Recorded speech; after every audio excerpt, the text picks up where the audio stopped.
What's up, everyone? Spencer here from the editing room.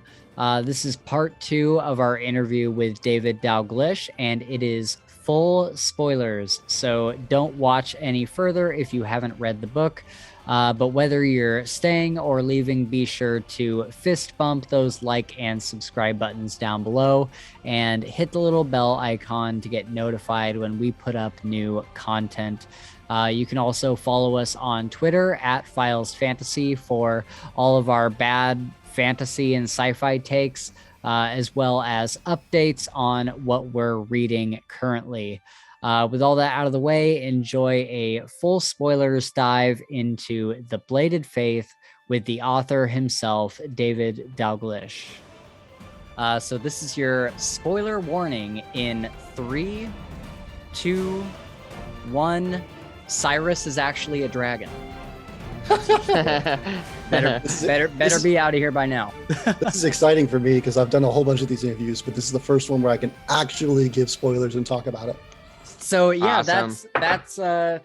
that's Gabe's first question right there. Yeah. So we've heard from other authors that they don't usually get to talk full spoilers in these kind of interviews, podcasts, what have you. Are there any spoilery plot points that you're like just absolutely itching to talk about? Like favorite scenes to write, parts that just like made you giddy, stuff like that? Like nothing in particular. I just go insane having to talk around. Yeah. Talk around what Cyrus is becoming at the end of it. I think is the biggest point, because the entire concept of the novel and not be revealed because it's a giant spoiler, but it is literally about the creation of a god of death. Yeah. I took Shadowdance, which was a story about a kid being trained to become this ultimate assassin, and I wanted to revisit that, but revisit it in a more archetypal, zoomed out understanding of it, of, you know, what does it mean, and like the concepts of like the legacy and the reputation and how much what you actually accomplish matters versus what people believe you can accomplish, and, you know, take what people believed Heron was and make it a reality through a similar method in Bladed Faith is what I wanted to do. Okay. So yeah, it's about Cyrus becoming a god of death. Yeah. And I can't say that because mild spoilers. Yeah. Right. Yeah. Yeah, it kind of comes in those last couple chapters, huh? I mean, I named the trilogy after that. Vagrant Gods. Yeah, that's a great point. The vagrant god, yeah. I just the little S making it plural throws people off a little bit, but yeah, no, it's right in the freaking trilogy title. I am not subtle very often. Okay. Well, speaking of some of these gods, can we talk about just kind of the world in general? What your favorite parts of it are? Are there any other, like, are you able to talk about any of the other kingdoms or the other gods or anything? Oh yeah, Sapphire Altar gets into it a lot more. Arn actually has a lengthy flashback point of view detailing one of his invasions when he was a paragon, and his fight against a nation ruled by 3 gods. Okay. And it actually is a big battle point of view against those. So you actually get to see what some of like a hint of like basically what the first chapter was when you had like paragons versus gods. You actually get to see some of the other nations like that. And you get some like discussions as well from like Mari, who has actually been several of those gods. Oh yeah. So yes, and the world building very much expands in Sapphire Altar. I was like laser focused on just this one city and on Cyrus. It's what I did in Dance of Cloaks, for example, was very focused on that one city of, oh god, I don't even remember what it was called anymore. That's shame on me, but whatever. So Veldarin, that was it, right? Yeah. Okay. So I very much like get a chance to expand out, like I actually have the characters physically leave the city for starters, but then between Sinshay has a point of view chapter as well. We actually get some more of where her backstory is. Okay. And the nation that she came from, because she's actually was from a nation that was somewhat recently conquered as well, which adds some depth to her character.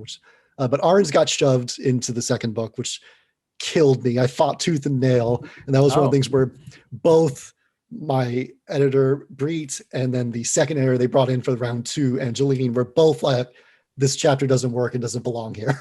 Okay. And I worked so hard. I reworked things. I put it in a different location in the book. I rewrote the lead in and did all this work. I was like, is it work now? Oh, hopeful. And they're just like, no. Yeah. Like, well, fine. I'm putting it in book 2. It does, just from the sound of it, it does sound like something that would work probably a little bit better in book 2, but I'm super excited to. Yeah, I was worried that Arn would be a little too like shallow, but like I'm trying to develop so many characters at once. They're like, Arn's a simple guy. You guys can all kind of figure out his deal for the most part at this point. So yeah, that got pushed back a little bit. So yeah, there will definitely be more of other gods and history and stuff like that as the scope starts to expand beyond just Cyrus's hyper-focused train and try to become this, mythical being in his own, capital city. Okay, so I think it's interesting that in this book, or the gods aren't necessarily, at least we've only really seen 2.5 of them, but they're not exactly benevolent gods. Like and Darius, I wouldn't consider him like your friendly, like benevolent god. He has a lot of like contempt for the humans and stuff. And so I guess my question is, what are these gods like motivations as far as like the areas that they kind of rule over? And what does it take to get from, if you can talk about it, what does it take to get from where Cyrus is now to having a lion form like in Darius? The motivations of the gods is very much individual to their deities, as well as the beliefs that shaped them in the first place. Okay. So in that respect, you can also see Cyrus's motivations as the vagrant are going to be shaped by what the populace believes the vagrant's purpose is. There's a reason why there's so many chapters where Cyrus is unsure where he ceases and the vagrant persona begins, because they're blending. There's a part where he's trying to do public speaking and he tries to reveal his name and he physically can't. That was not nerves. That was the vagrant saying nope. Oh, wow. All those, every scene where Cyrus tries to like speak and get stopped is because the vagrant persona is becoming refused. Wow. Okay, that's which cool. led to that chapter where he talks to Keelys, where he's like freaking out, like, I don't know if I can become this thing. I don't know if I am this thing. So like all of these various deities, the lore of the world is basically that all of these deities are formed by the belief of the people. Okay. So again, what their beliefs are and what they wanted, or more importantly, like what they needed, helped shape the god themselves. So a place that was, in desperate need of constant protection would want a protector. A place that lived like in a very agrarian place might have like a god of nature. I mean, that's why Thanet with the butterfly, it was a pretty peaceful overall place. And they just wanted a goddess to kind of keep an eye on them and bless them and make them feel safe and secure. Okay. So you can have an idea then on what is Cyrus going to become? What is the vagrant going to become in book 2 and 3? You can just look at how he was created to get a feel for what type of deity he would be. As for how long it goes from being like a human with some extra powers to full-blown non-human entity, time for the most part would be the biggie there. Okay. Time and a steadily increasing of that belief, both in amount of believers and depth of that belief. Because he's still not that well known outside his own city. Right. It's just rumors, but like as he fights more, as he, for example, battles atop a giant tower while the entire city can witness and kills one of the invaders, as that happens, belief in him will grow, and as belief in him grows. But you can even see Thorda cheating the process. He wants an assassin that can leap from shadows, so he gives him a ring. Yeah. that can do that. And I don't know if you caught, there's a part where maybe you caught it, maybe you didn't, where he basically uses it to teleport at least twice when he knows that the ring should not be able to do it. Yeah. Yeah. I do. Yep. I did think that was That interesting. that is him gaining the ability to do it himself without the use of the ring. Wow. Okay. So no, we can literally skip ahead to one of your questions later. Yeah, go for it. Where you have to, I guess I'm assuming your listeners know there's a big list we go over. Or am I like peeling back they know that there's show notes and stuff for sure. Peeling back the curtain on everyone. Yeah. The question here, the most surprising part of the book is when we learn Thor to set up all those people to die as sacrifices of power. We should probably get into that eventually. Can you say if we will start to see Cyrus display enhanced powers because of this, or is that still a ways off? That key part in particular, the entire novel, he is growing in power. But you probably don't notice because it's incremental. It's stereotypical fantasy. Yeah. I've done it myself. I've even had I at one time had a negative review that was like, oh, the main hero of the Paladin struggled against one single werewolf, but then is like fighting off a horde of werewolves in the finale. And my initial reaction at the time, I was like, well, duh. Not better. Escalation. Well, it's escalation, you know, of course, you have Aragorn struggles against one or two orcs in Fellowship of the Ring and then is wiping out a horde of them in the Return of the King. Right. So but I wanted to do that, but play with it. I was like, no. He gets stronger, and every time he's getting stronger is because the amount of belief in him is growing. Like when the person had the blood crown on him. I was just about to mention that, yeah. Every single time he gets stronger, it's because of that. And anytime I would reference it, I know that no one's going to catch it. Probably. There are some people that have caught it. Not everyone, but that's basically what I was doing. So when he's fighting Magus, I blatantly say in there how he talks about how when he blocks Magus does a big overhanded chop at him, and he just blocks it with his swords and holds his ground and doesn't get crushed. And that was about as clear as I could possibly make it, to where he even thinks in his head, I should not have been able to do that. Right. And if you go back to his first fight against a Paragon, he nearly dies. Yeah. He 1v1s a Paragon. He's not even 1v1ing a Paragon. He's fighting a Paragon 3v1 and still nearly dies, and is not able to handle an overhead chop like that. In fact, I believe he injures his arm when that happens. So there's a reason I have him literally do the exact same block at the end at the climactic fight to try and showcase he knows he's getting stronger, and he has those internal thoughts of how he's stronger and faster. But again, most people are going to assume that's genre trope. Of course the hero is faster and better. No, he's not. Magic, he has magically gotten faster and better and stronger. But there's a reason for it. This is a thing that I have done naturally in so many of my other stories of heroes just getting stronger over time through trials as they level up in D&D terms, in a sense. This is the first time I wanted a character who would do that, but literally because of the reputation of what he was accomplishing and people learning and the faith in him growing and him becoming this steadily. So when it comes to book 2 and book 3, you can just assume that he's A, probably going to get stronger, and B, going to fight tougher targets. For sure. All right, cool. So does he eventually taking Hannah, for example, eventually at some point she just sprouted wings because of this idea of her from her believers? She would have started as a giant butterfly, or perhaps she started as just a regular butterfly. Maybe that was just this big. Oh, so it doesn't have to be human. No. In fact, I don't actually know if that's conveyed very well in the book or not.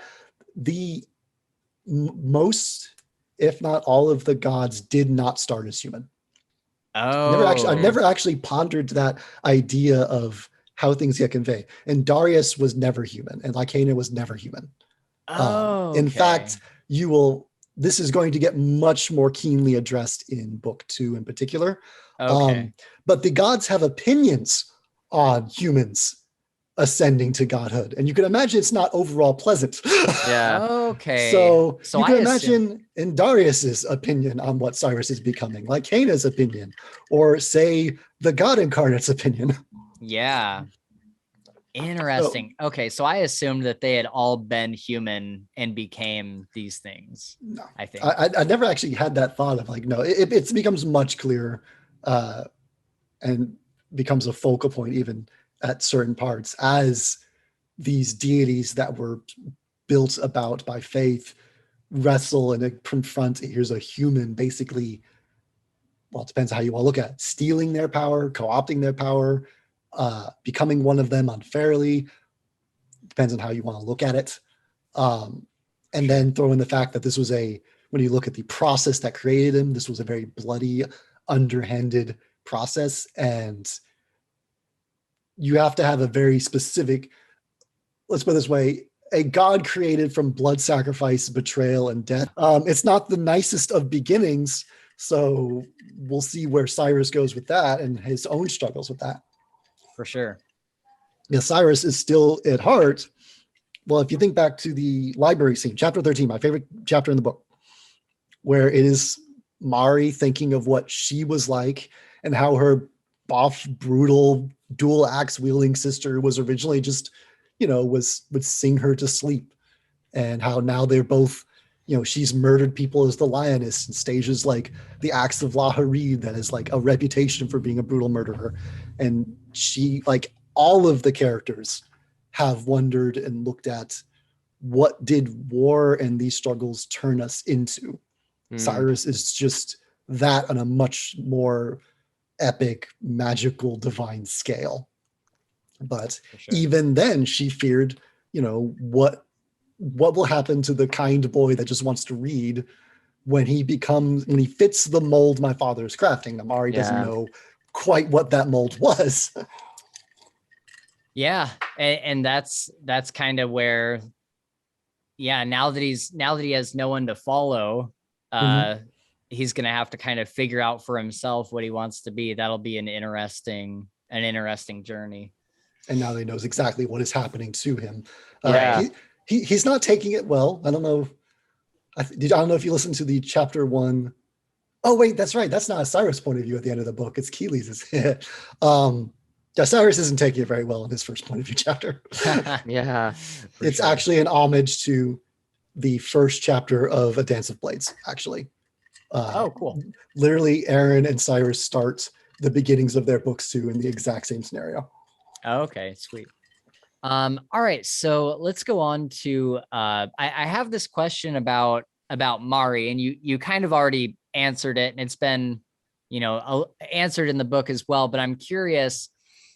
So Mari can kind of synchronize or become a host for these various gods. Is there a reason? Could she have done it with Lycaena instead of in Darius? And is there a reason why she chose one over the other? So there actually is a reason, and you have to think about the timing of it. Was Lycaena not dead yet? Lycaena was not dead yet. She was desperately trying to make a bond with Darius in time for the execution because she did not want to sit in the sidelines. She desperately wanted to help. Okay. That was so that was the timing there.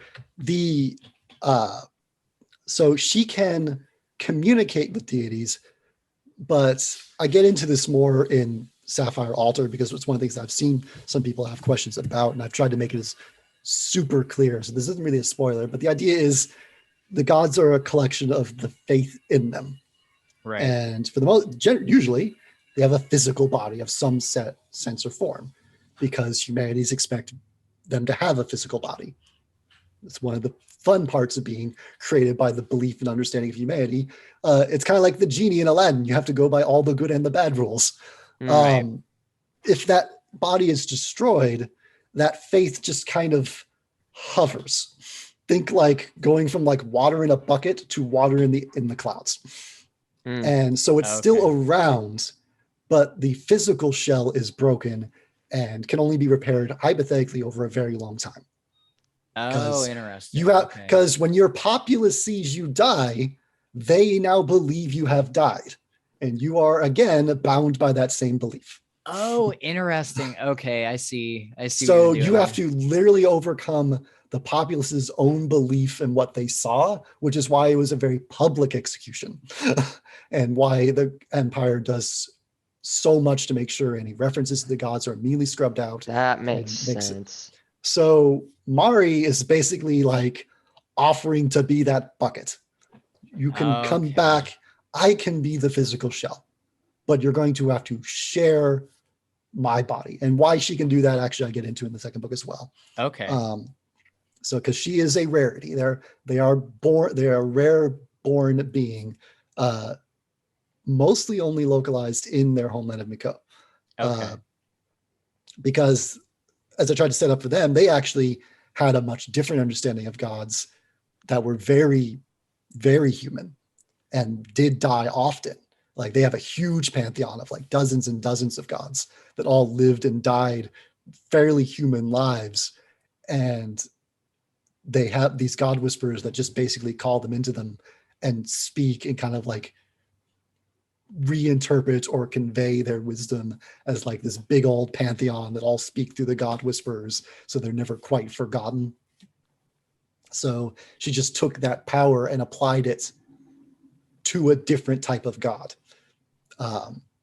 Okay. Which now she can technically, she's supposed to only speak, have them speak through her, but like the actual bond where she can take their shape is supposed to be a much more rare, significant thing that even has some dangers associated with it.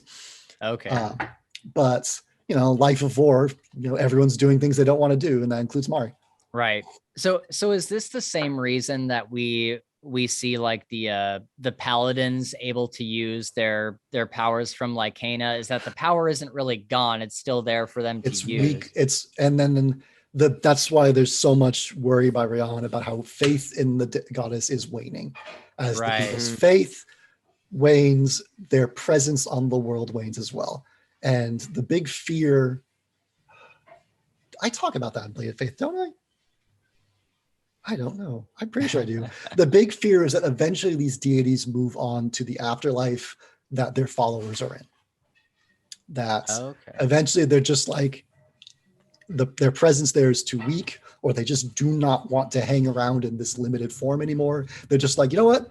I have 10 centuries of beloved followers in the afterlife that I've created waiting for me through this little magical doorway to simplify things down that I can just go through. I can just revoke the last of my connection to the physical world and go be with those worshipers that love me. And eventually Mari talks about it, I think in Bladed Faith, doesn't he? I mean, maybe not. Mari talks about it in particular, about how almost every god eventually does that. It's the reason why Mari is always eventually, they go to a place, she takes their form, she tries their best, and then the faith in that god eventually gets wanes and wanes, and eventually the god that's inhabiting her decides, I'm done with humanity here. Yeah. Screw you all, I'm going home. It's tough being here. It'd be easy to just finally move on, and they move on. So, and that's when the powers of their believers gets less and less and less. It's why Rayon is struggling to have his powers heard or his prayers heard, and the healing magic isn't working really anymore. For sure.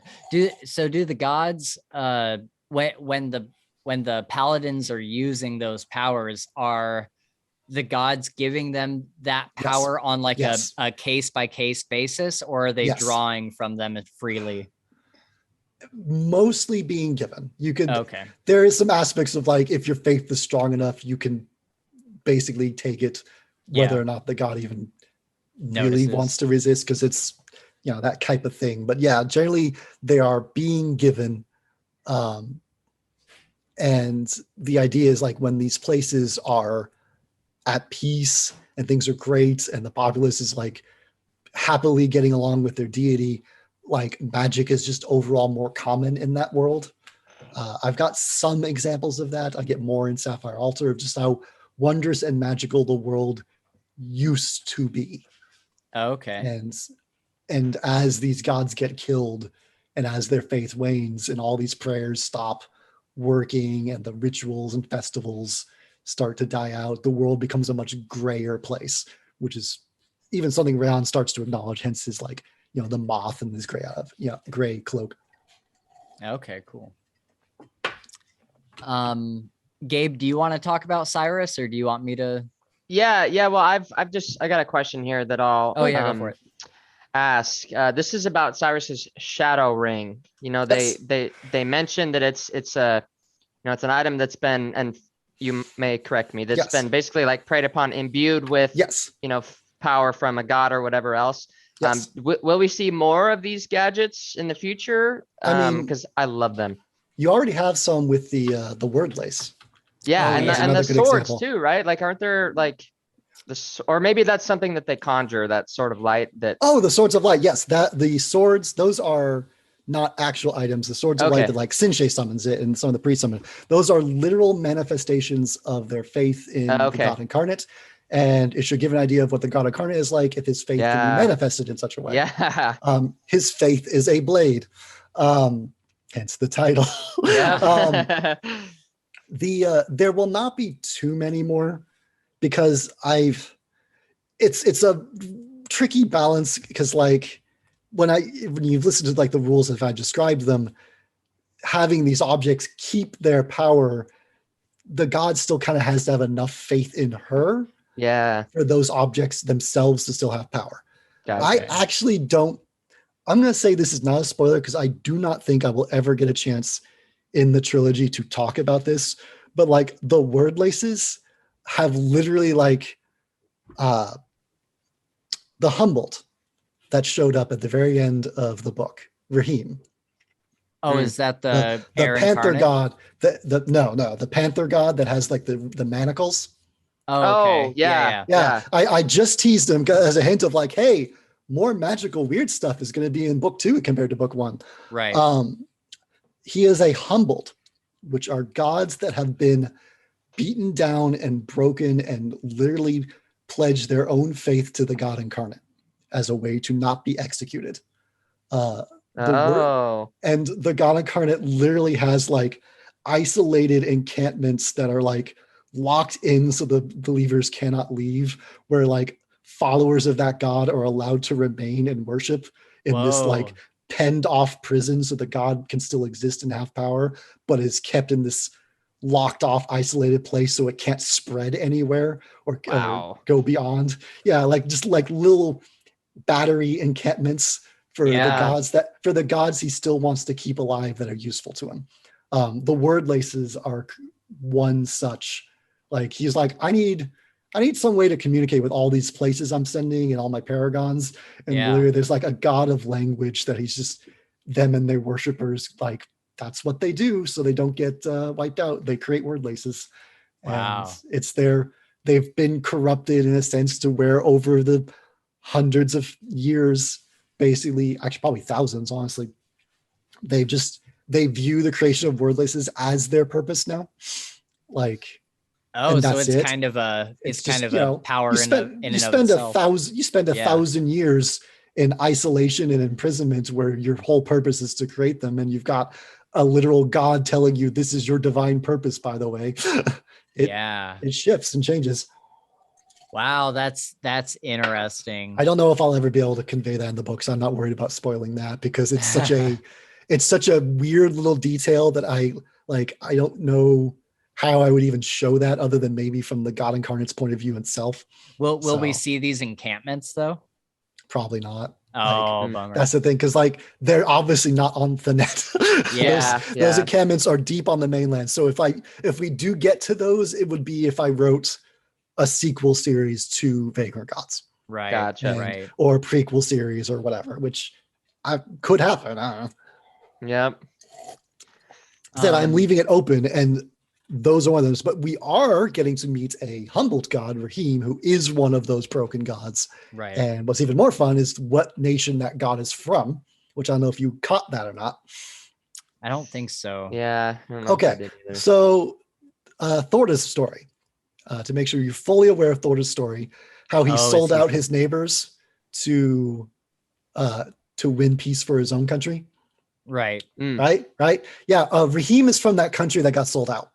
Oh, You can imagine Raheem's opinion of the Alive family. yeah. Yeah. No kidding. Which is why I said it's why when he steps off the boat and looks around and sniffs and goes, Thanet, you name this place, yet I smell McCohen blood here. Oh, He- yeah. Okay. He interesting. already can tell that the Alive family is on the island somewhere. And he's a hunting Oh. deity. That's going to be Oh, insane. God, that's gonna be awesome. That's Yeah. great. I love him. So yeah, a hunting deity that was betrayed by Eli. So yeah, the actions that Thorda has done might come to roost in a sense, or at the very least, it's going to be more heavily acknowledged that like, yeah, he's done some bad stuff. Yeah, for sure. For sure. Yeah, I wanna come back to talking about Thorda because like we talked about earlier, I do have a little bit more of a question about that.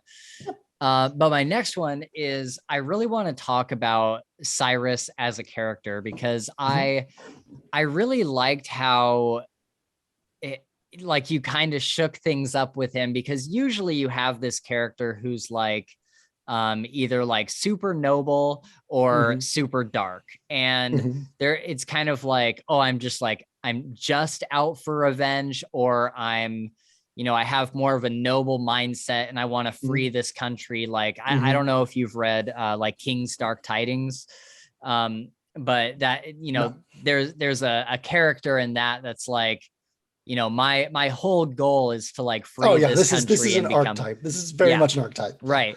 And so I think it's interesting how Cyrus is out for revenge, but we see a couple times that he's not willing to do anything to get it, like when he doesn't kill Magus's son. But also the thing one of the things I found most interesting about him is he's kind of apathetic to the people of Thanet. He's like, I don't really feel anything for them. Like I'm supposed to be their king, but like I don't like feel it in me to like, take over. Like he's like, I want my revenge, but I don't really feel anything specifically about taking over and becoming their king and helping them and stuff. And so I'm just curious, like, I don't even really know what my question is. Like how you came to that, or if we could just talk about that a little bit. So with Cyrus, like I said, I was keenly aware of what the archetype is. Right. And the whole idea is that there would be who Cyrus is, and there would be who Cyrus is supposed to become. And they're going to push Cyrus from one to the other. So the idea of like, I do not want Cyrus from the get-go to be someone who's like, I'm going to do anything and everything for my people. Right. That is who the Vagrant is supposed to be. The Vagrant is supposed to be every possible archetype that you can think of. He is literally a story. He is a well-told story. So I want that contrast. So the idea is like Cyrus, like he was like, what, 14, I think, when his parents were killed. Like the idea of ruling is like no different than like, if you're 14, it's like, when I was 14, I understood like mentally that like I will one day have a job and own a house and have responsibilities and maybe have kids. But there's such a drastic difference between knowing that logically and actually knowing it, actually having to pay the bills, actually knowing that if you get fired, you might not be able to put food in the fridge. And what's happened is Cyrus went from kind of knowing he's going to be king to suddenly being imprisoned and going through all that trauma, and then suddenly being abruptly ripped out of that, put in front of Thorda and told, I can make you into some legendary assassin and get you your crown back, yes or no. And just being like, I guess yes. I mean, like I can't say no, but like it's now hit him. It's like, and then he does his training and then he returns to Val. So he's like, I've not even been in the city for years. I don't really know this city. I only knew what, I go to the market with my dad, he's a prince. He wasn't exactly running around. He's like, I don't know the people. I haven't lived among them for the most part, especially the bulk of the populace. I was just a prince. I was a 14-year-old prince. I know that specific narrow subset. So he's looking at all these people. I don't know them. I don't even like speak the same language sometimes because he's been learning like the Imperial tongue. Right. I'm supposed to be their king, and I'm supposed to be like this hell-bent warrior here to retake my crown and overthrow the empire and be your glorious king. And I don't even know if I'd be a good king. I barely even know. He doesn't even know what that would even involve. He's terrible at, he can't dance. He's terrible. He's super shy when it comes to addressing people in public. He's just like, if I'm going to be king, I'm bad at it. Yeah. So like, he's to the point now, it's like, I just, he's like, he wants to do it because he knows it's the right thing to do. But then he starts to struggle with, is it even the right thing to do? Especially as he starts like dealing with what the vagrant would become. And like, I think he even remarks that if he could just have someone else do it and he just gets to be the vagrant, he would take that in a heartbeat. Let me do what I am clearly capable of and someone else take that cup from me. That's a very good point. Because no, I did not want Cyrus to be I'm hell-bent on vengeance and ruthless, grimdark character, which most people probably think he's going to be when they see that cover. Sure. Yeah. So like, and nor did I want him to quite be like, oh, I'm a good person at heart. Just please ignore all the murdering I'm doing. Right. Yeah. He's complicated. He's complicated. I read a book like that where it was like, I am the most brutal, awful murderer person, but I just won't happen to kill women or children or this or that. And like, once you go through all the rules of what they won't do, it's like, actually, no, I'm pretty sure you're just an okay person, but you are really convinced you're dark and grimdark. Yeah. Right. So I didn't want to go that route either, where it's like, oh, I'm so edgy and dark, but I only kill the bad guys, Imperials. I do nothing else that you even remotely considered awful, but I am so grim and dark. Like, it can kind of flip-flop sometimes, right? Like, oh yeah, you're not, like you said, you're not really a grimdark character. You're a decent dude who kills bad guys. So while also are you a bad guy? While also him acknowledging that this might make me a bad guy, all this killing I'm doing.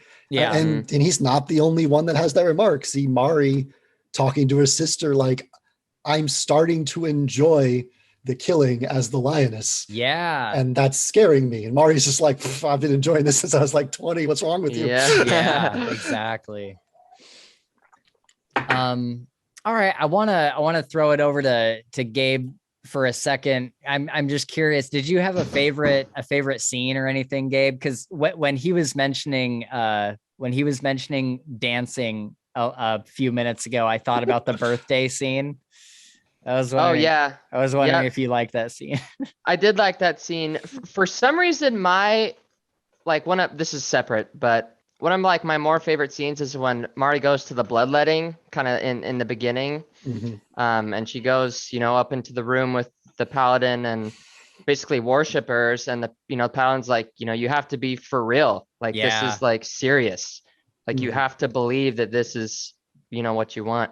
And of course she does it. And then part of that, like when she finally gets through to Andarius and, he comes to her and stuff. I don't know why I like that so much, but I really enjoyed that kind of, set, I guess. Mari is my favorite character I've ever written. Like, oh, really? Hands down, she is my favorite character. She is like half the novel of book 2. I adore her character, and I adore just how many different things I can do with that character. Yeah. Like, I feel like I could do any type of scene, any heartfelt scene or brutal grimdark scene or emotional confessions.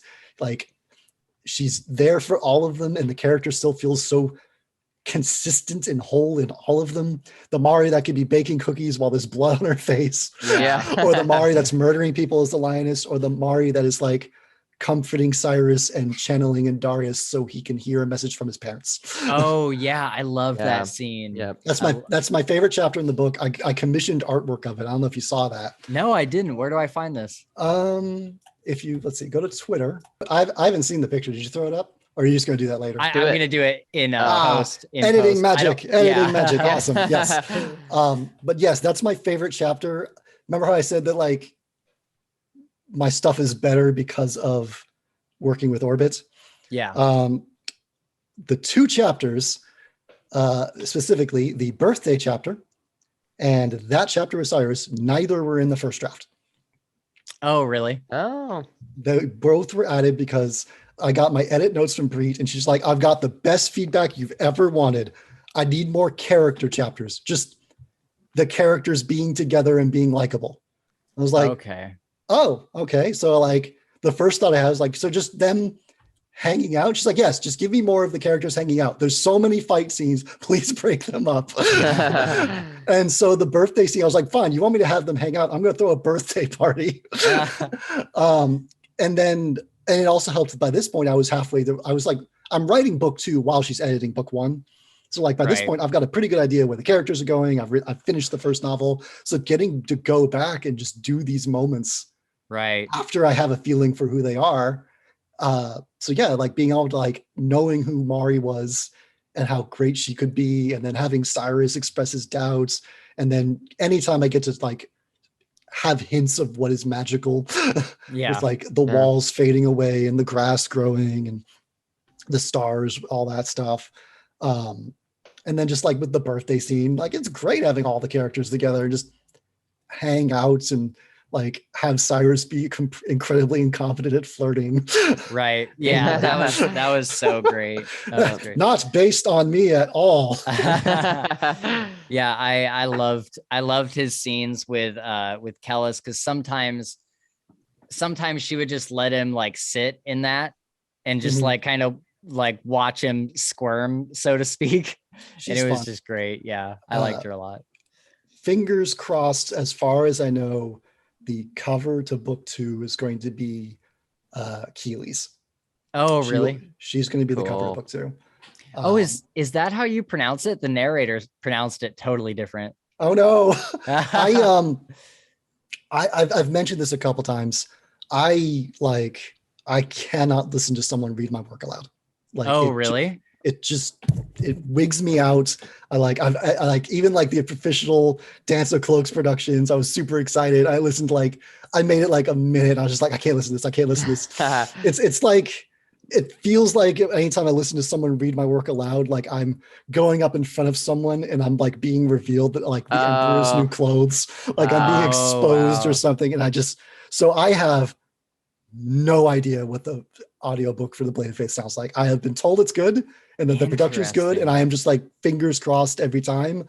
I hope they do it well. I usually am sent requests for pronunciations. Which I thought I said, now it's probably still my fault. They actually sent me like, hey, here's a list of names, and like had me record the pronunciation. So I may have just not pronounced Keely's very well. Okay. Yeah. I think they pronounced it Kellis. That's Keely's. Yeah, for sure. I mean, Kellis, I don't blame them in the slightest. That is for sure. No, like I get desperate for names sometimes. So Keely's is just however I pronounced it technically from Final Fantasy VI, Seely's. Seely's. Cool. I was like, C to a K, go. Yeah, that'll work. All right. Well, as we kind of get closer to the end here, my little timer went off a little bit ago, which means we have a few more minutes.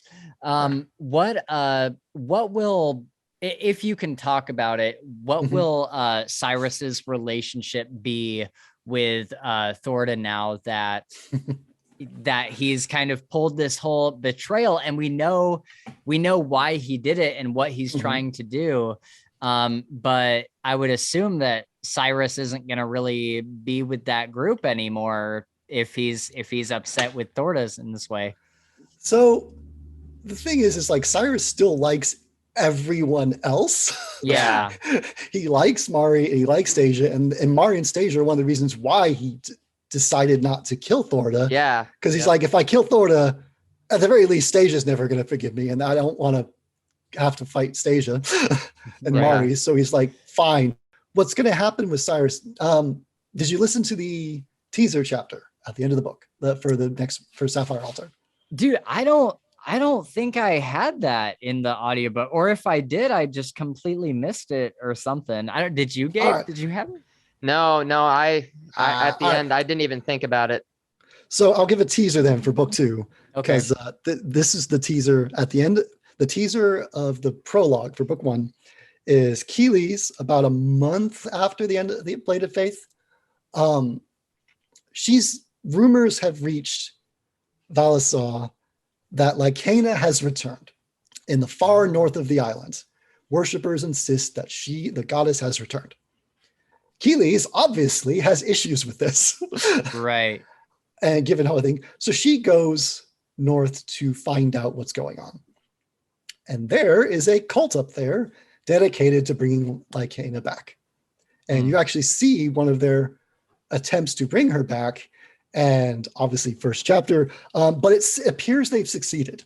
Okay. And then no one hears from Keeley's for a little while. Oh no.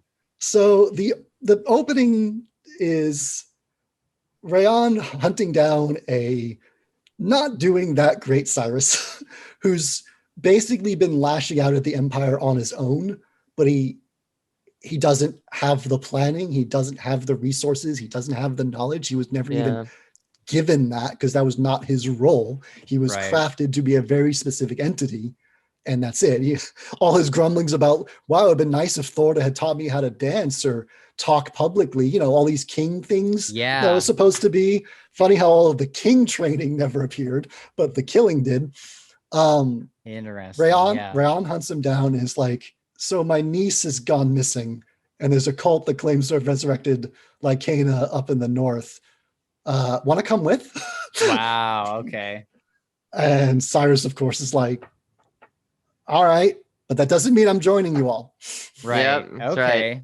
Very cool. So they go and often do that part while Raheem is running around hunting, and Stasia and Maria dealing with that, and then Arn as well. And then it just kind of continues on and spirals out, and you start learning more and more and more and more. Okay. But yes. So he's on rocky ground with Thorda, but he's also learning he can't accomplish anything on his own meaningfully. Like, he could kill some regular soldiers, but does that really? So he's gonna have to acknowledge that, what is more important to him, freeing his island or bearing a grudge against Thorda. So I assure you it does not get easily swept under the rug. But the sheer fact that technically no one even knows what he's becoming yet.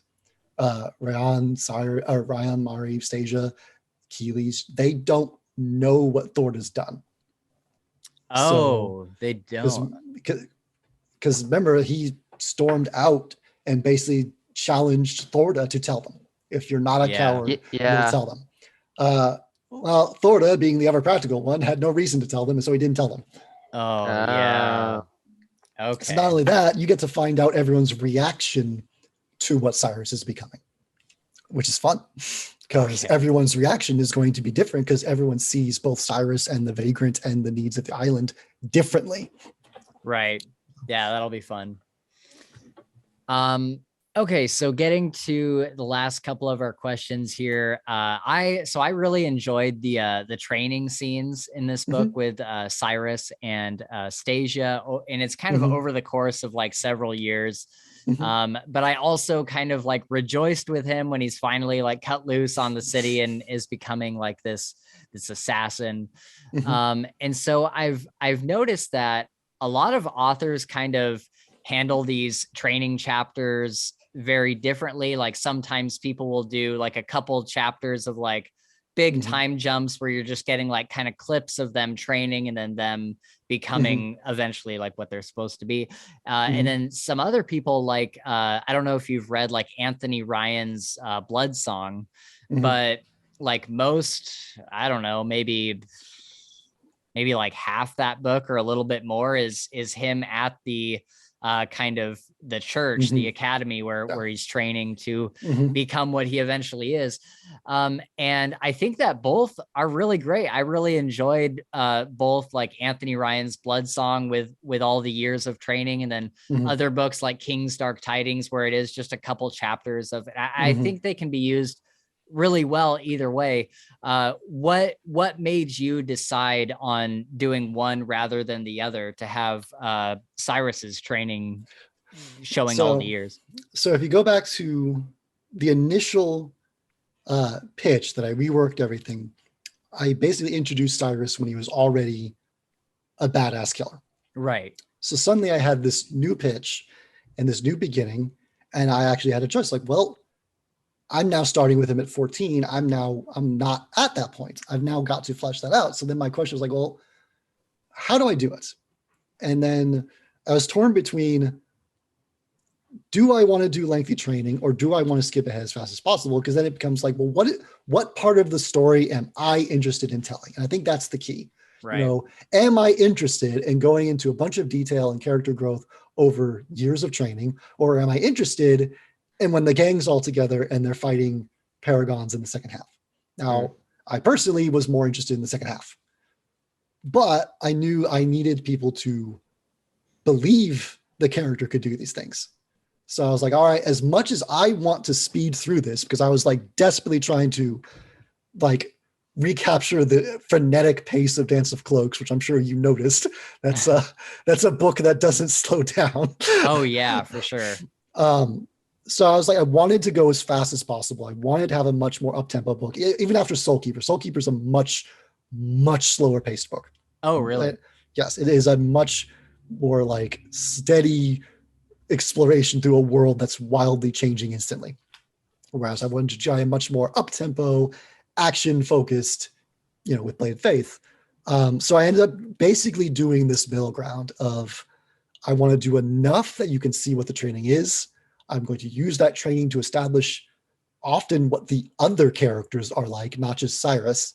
Stasia gets plenty of character development and just kind of getting an idea of who she is. And she's mocking Cyrus during their runs, who she may or may not be based on a real person I also run with when I started trying to exercise recently.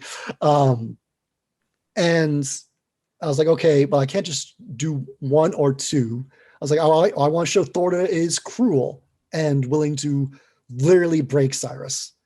So let's have Rayon come in. Let's have him see what Cyrus is going through. And then decided to have Cyrus literally fail to try and like set up that idea of like, hey, you can't just like turn some scrawny at this point, like 17-year-old, right, give them 1 year of basic training and have them hang with elites that have had 10 years of training or more, right, professional soldiers versus ones. It's like, all right, for believability, it's got to be longer. Right. So like, all right, let's establish he needs more training. Let's skip ahead after he's had the training, and so that was the overall, like, I wanted to tell the later half of the book. I've had plenty of people say that they enjoyed the first half more even. And I think that's just one of those personal preference things. Some people really love training segments, love training montages. And I don't mind them either. And heck, if you handed me the book and said, do it again, I might have even been more confident in extending that section. Because I was like so desperately wanting to get to the good stuff, get to the fighting, get to the war.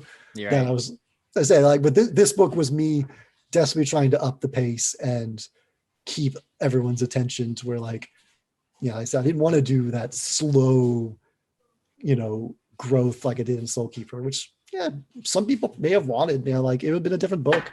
But I probably, if you gave me it again, I probably would have added maybe 1 or 2 more chapters, been less, terrified I would lose some readers during it. Yeah. Right. And I might have still, who knows? Like there's you can go look Goodreads. I'm sure there are people that say that the training montage went on too long. Sure. Yeah, I'm sure you there can are people find that any think that. opinion on Goodreads. Yeah. You can find people that want it. You'll find people that want it shorter. You'll find people that want it longer. You'll find people that just liked it. So in the end, I gotta go with my gut and what I wanted to write, because that's the only thing I can know for certain. Then when my editor comes in and says, you went too far in the pacing, slow it down, give me some character moments, I go, awesome. Here's the scene in the library. Here's the birthday scene. Here's Magus at a opera being an asshole. Yeah. Well, one thing that you mentioned in the training where Ryan comes in and just completely kicks his ass and he's like, he's not ready yet.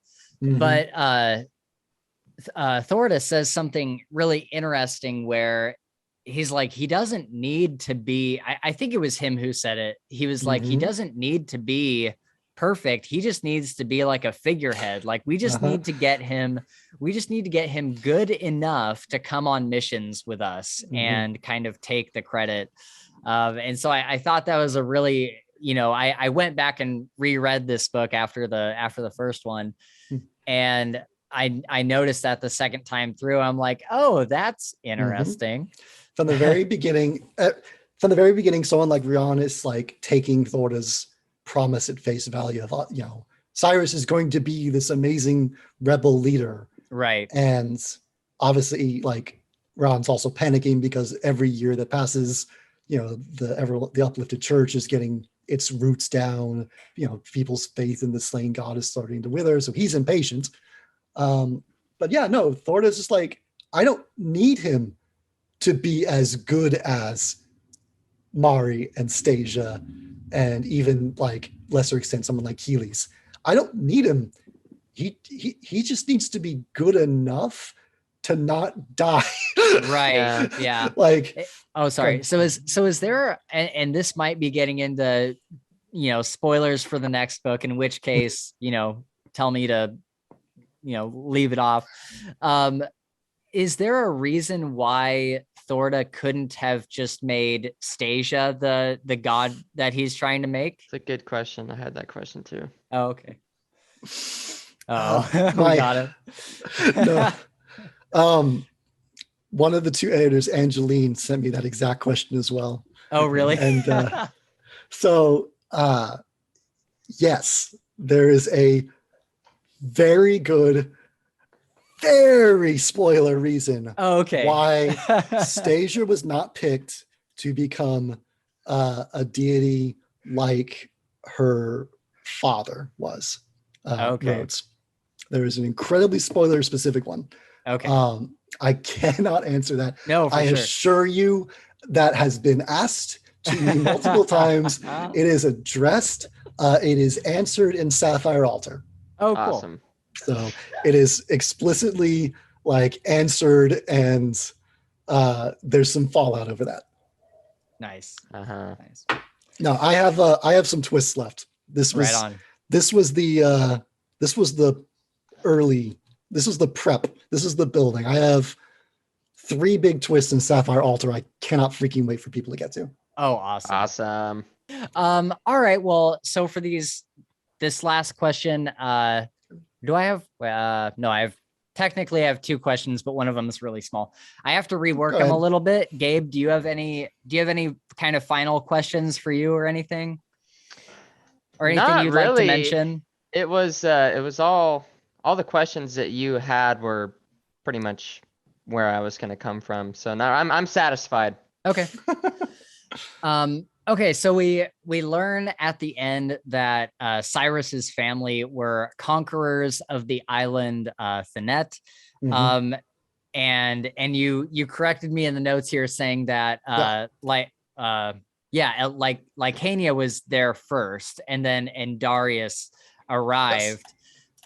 Can you tell us any more about that exchange? Like why they teamed up together instead of like killing each other? Or okay, so to set the full stage, there was Dagon and Lycana, the 2 gods of Thanet. And then Darius arrives with all his followers from a different country. And now we're all going by the word of Magus, a paragon of the Empire. So grain of salt, all of this. Right, yeah. Not the most trustworthy of narrators here. But what he says is that basically these Merly people saw the Everlorn Empire's advance and was like, we can't fight that. So we're just going to gather all our resources, all our soldiers, and basically the upper class said bye to all the other people they were supposed to be protecting, and they sail over to Thanet. So you have to try and then imagine what it would be like if you've got 2 gods on this island, those 2 gods who may or may not even know the mainland even exists. All right. Oh, and suddenly a 3rd deity arrives. How do you treat that deity? Do you have 2 deities seeing a 3rd deity? Do you befriend it? Do you suddenly fight it? That seems problematic. I mean, and then what are the demands? What are these people? Are they coming as refugees? Are they coming as conquerors? Right. And there's some history that'll get involved on that. Okay. But the end result was that Dagon refused to share. He basically was like, no, this is our island. You're the guest here. I don't even care if you're a deity. You are still beneath us. Right. And now you've seen enough of Indarius in the book to know what his reaction would be to be told you are not an equal Right. by another god. Right. And then Lycaena basically decided and just declared like, I want peace. Yeah. I want peace. I only want peace. And kind of looked at Dagon and said, your pride is causing this. I'm staying out. And just said, I'm out. So they war. Again, technically all this grain of salt. This is all Magus's interpretation. Right. They war. Dagon loses.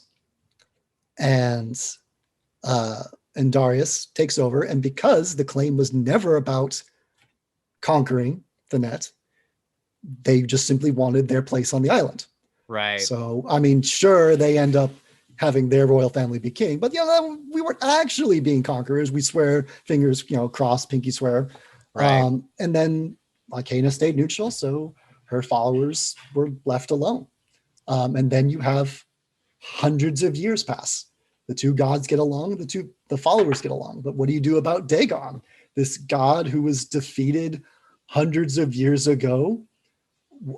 What do you do about him? So the followers of both gods said, all right, we're just going to tell a few stories. We're going to tell a story about how maybe Dagon was kind of a bad deity. Maybe he wasn't that great. Maybe he's actually a really bad deity and deserved to be overthrown. Maybe he's currently the devil in the ocean, managing over his, the hell that everyone's afraid of. Are there still people that worship Dagon on the island? Magus brings this up. It's a bit in the middle of the fight. Cyrus actually bases like, no, there's no way. I'd have been told. Yeah.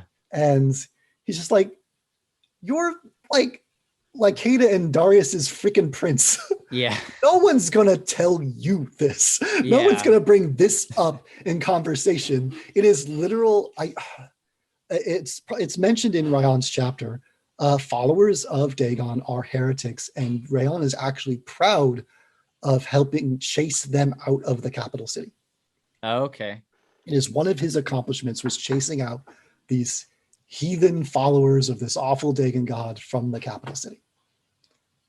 So yeah, from the very beginning, the setup and what Cyrus understands as his divine right to rule has been basically chopped off at the knees at that point, which was very much a conscious decision when I set up the world building. Right on. Because if I'm going to have this, because I'm literally having an island invaded by an empire, and if I'm going to have this very white protagonist fighting off this invading empire, I'm like, I'm going to tell the story I feel best fit to tell. I cannot do something like Queen of the Conquered. Right. Like that's not my story to tell, and I probably couldn't even do it that great anyway. Like, what story do I feel like I can tell? It's like, oh, okay, a privileged white guy finding out that his nation's history is actually way bloodier and possibly awful and more complicated than he ever believed. His divine right to rule is in question. And he's literally forced to re-acknowledge everything he's been born with and the power he's been given, and was literally like handed so much power. He basically got to go to college with Thorda while everyone else was out fighting for their lives. And in a war, he was safe and comfy, getting prepped. So like all of that, that's why I did that. If I'm going to have him fighting for his island, I'm going to try and at least like come at it from a way that's appropriate for me to tell. Sure. Yeah. If that makes sense. Yeah, I get it. You mentioned the fight up on the bell tower a few minutes ago. Yeah. And I just want to say, I don't know if like I don't know if it was supposed to be funny, but like I kind of laughed when they're like squaring off and the bell is like in their way, and Magus is just like he just like cuts down the bell and so that they can have room to fight. That is probably like it was a combination of two things. One, I'm like the bell tower and all that. I was like, oh, that'd be a great final fight scene. Yeah. And I was like starting to like work out the mechanics of it. And so basically what you're seeing is like the anime influence in me. Because you can see like any animated existence of just like, this thing's in our way, bang. Chop it down. Yep. Yeah. I actually had, and then I actually wanted to use the bell. Like I also ended up using that bell as like a time meter. Like I tried to have the bell crash land in like everyone else's point of view chapters to try and give you like an idea of when everything is happening. Right. Yeah. And I think it's still in the book. I think Cyrus teleports under the bell and hides under it at one point, if I remember right. I can't remember. I think I used it as a prompt later. I think Oh, that's right. Oh, yes. I had to change it. Originally, in the original novel, he didn't teleport under the gallows. He teleported under the bell. Oh, okay. When he decides to flee, he teleported under the bell. And like, I got so many questions from Breet about like the shape of the bell. Yeah. The shape of the bell and the way the bell landed and where it was and how he was able to watch what Magus was doing when he was stomping around looking for him. And I was thinking all of those questions. And I was like, screw it, I'll put him under the rafters instead. Yeah. And then I was like, oh, wait, that works great. I can have him emerge from the rafters and like literally walk underneath the dead bodies that have been sacrificed to him, which I think at that point I have the most blatant, like the most blatant possible reference to him becoming a god because of them. Oh, really? Hold on, let me find that chapter. Gosh, it's so late. And did you catch the naming of the chapters changing? Yeah, you mean just like starting with it was the characters' names for us in the audiobook. Yes, chapter 41 after the Vagrant? sacrifice. Yeah, it's no longer Cyrus, it's Vagrant. Okay. I do remember that. I was wondering if people caught that or not. I've had some people catch it, be like, like, yes, I'm trying to do spoilers and plot change even in my chapter titles. That's right. Oh, that's cool. That's cool. I love it. Oh yeah, when he basically whispers to them, "Thank you for your sacrifice for your faith. I swear to honor it in blood." I guess I toned it down. I think I had it way more heavy-handed before. Oh, okay. like he literally was like, like lifting his. Yeah, I have him close his eyes and lift his blades to the corpses above him, and they seared his mind with light. They banished his doubt, replacing it with rage, determination, and something akin to fire. That's him supposed to be like fully going God mode. And I think I had it way more obvious, but toned it down to like not because the reveal hasn't happened yet.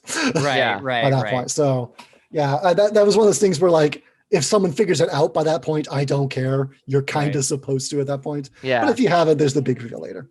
Cool.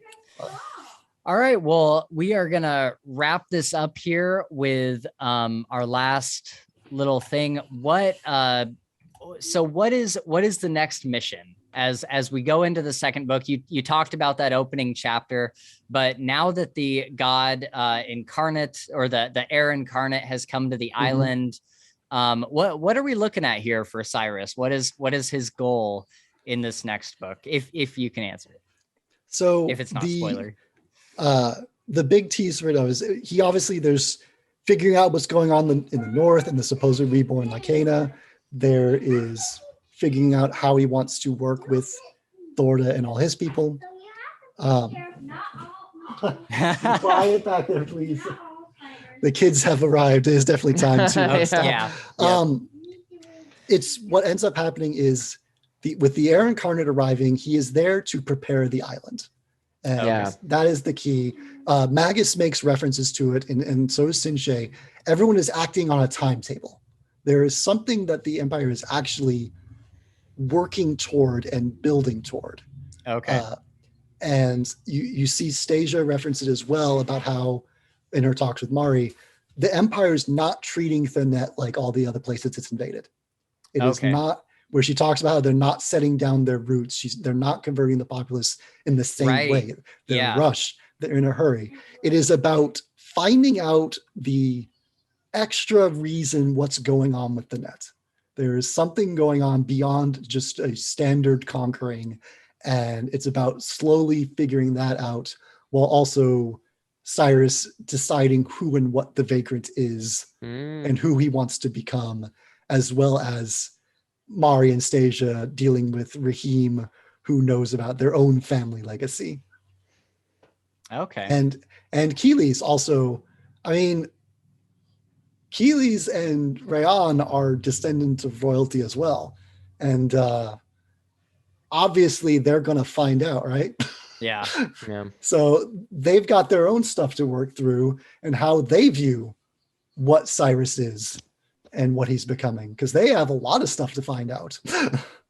For sure. So that's the pitch for the second book. There's a lot of fun stuff. Awesome. I freaking love that book. I think it's what you described with Red Rising. I believe you will feel the same gain from book 1 to 2 with that one. I freaking love, Cool. I For love sure. Sapphire Altar so much. It's easily the best thing I've ever written. Like, not even close. Cool. All right. Sweet. I'm looking forward to it. All right, guys. Well, this certainly went on a little bit longer than I had initially expected. But thank both of you. Thank you guys for hanging in there with me. I can't talk today. Thank you guys for hanging in there with me and discussing this book. Thank you so much, David, for coming on. And speaking of Red Rising, both of you guys go read Red Rising. You're gonna love it. All right, guys, we are going to wrap it up there. Thank you so much for joining us for this interview with David Dalglish. If you've made it this far, you've likely already read The Bladed Faith, but I'll have some of his other books linked below in the description, and I highly recommend checking out A Dance of Cloaks. We'll see you guys next week, probably with an interview and book discussion with Thomas Howard Riley, author of We Break Immortals, and maybe one other video. We haven't quite decided what we're going to do next now that our Night Angel videos are finished. But you can follow us on Twitter at Files Fantasy, where we usually update you guys with what's coming out next. And don't forget to follow David as well. His handle is at That Dalglish Guy.